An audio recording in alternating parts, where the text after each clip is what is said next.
Bonsoir, bienvenue à l'Apparemment Café pour Microphilo, l'émission qui s'intéresse à votre philosophie. Je suis ce soir avec Patrick. Patrick, bonsoir. Oui, bonsoir. Je vais vous demander de vous présenter en deux mots. Très simplement, je suis Patrick et j'ai 29 ans, je suis marié. Je suis commercial en conseil d'économie d'énergie depuis quelques temps. Et voilà. Il s'agit d'une interview philosophique. Je vais vous donc commencer avec une question sur la philosophie. Oui. Savoir, est-ce que la philosophie pour vous est un souvenir? Est-ce que vous avez déjà fait de la philosophie? Est-ce que c'est un bon ou mauvais souvenir? Un souvenir de lycée par exemple? Oui, la philosophie, effectivement, je l'ai faite au lycée. Mais aussi, ça reste pour moi, on fait des sujets très abstraits, mais qui permettent quand même d'avoir une réflexion sur l'environnement sur lequel on vit. Et oui, c'est quelque chose d'utile, mais bon, après, à certains degrés.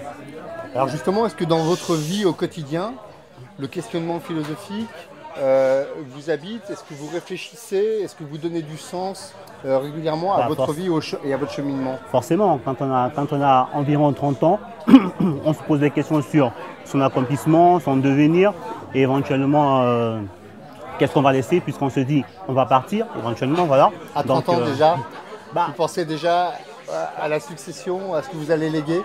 J'ai pas trop de choix, c'est la société qui me l'impose. Je pense à demain, je pense à que deviendrai-je demain.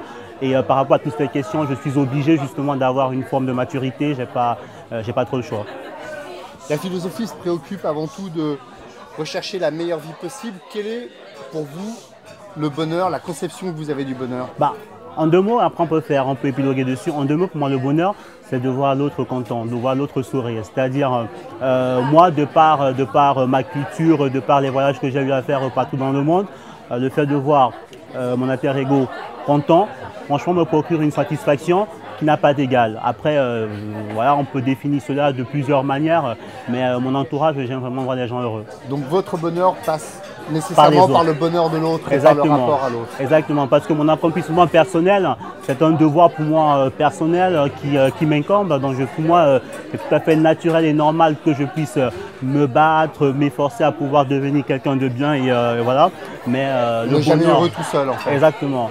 Mais le bonheur des autres, c'est quelque chose pour moi, quand je vois l'autre content, l'autre heureux, me procure une satisfaction qui n'a pas vraiment d'égal et je m'épanouis mieux comme ça. Quelles sont les valeurs cardinales qui guident votre vie et que vous aimeriez léguer à vos enfants si vous avez des enfants?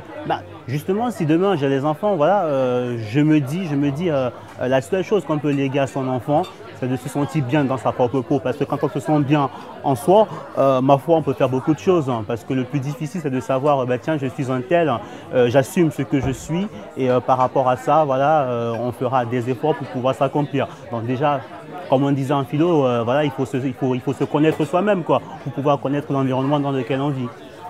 Philosopher, c'est souvent s'attacher à s'affranchir d'un certain nombre de peurs pour pouvoir vivre justement le plus librement possible. Quelles sont les peurs dont vous voulez vous affranchir ou dont vous vous êtes affranchi? La peur de ne plus penser. La peur de ne plus penser. Voilà, ça c'est quelque chose qui m'effraie, quelque chose dont je n'ose pas imaginer. D'être comme un automate finalement. Exactement. On se dit quand on est dans une société, pour se sentir vivant, il faut pouvoir dire et faire ce qu'on veut. Donc quand on a cette manie qui consiste à nous bloquer dans nos pensées, ça c'est quelque chose qui me gêne énormément. J'aime la liberté de penser. Parce qu'encore ça, voilà, on n'a pas besoin d'avoir les moyens pour penser, on n'a pas besoin d'avoir certains acquis pour penser. On pense comme on est, et voilà.